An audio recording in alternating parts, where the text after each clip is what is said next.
who would really benefit from doing this. So anyone on a high carb diet or that's really wanting to lose weight, you really want to adjust the way that insulin is high all the time if you're really trying to lose weight. Bringing insulin down for at least a part of the day is very important in that scenario. Maybe if a person wants to do like a keto or a low carb or even a carnivore diet, which is basically like a zero carb diet. If somebody wants to do that, but they're dealing with some of the problems we're going to talk about, they could benefit from using some carb cycling while they correct these problems so that they can qualify to do a keto or really low carb or carnivore diet that has the ability to really magnify weight loss if that's the goal, or maybe reduce inflammation or correct some other health issues that can benefit from really reducing carbs.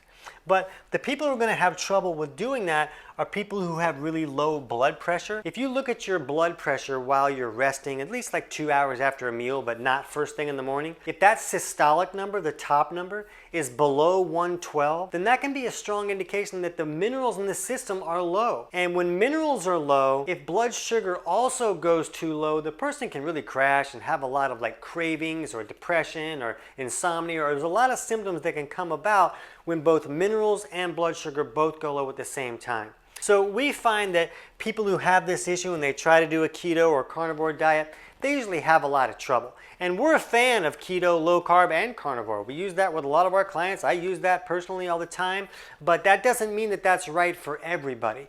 And if you're listening to people that say, oh, all you got to do is just do it the right way and it's right for everybody, they're wrong. It's just not the accurate situation.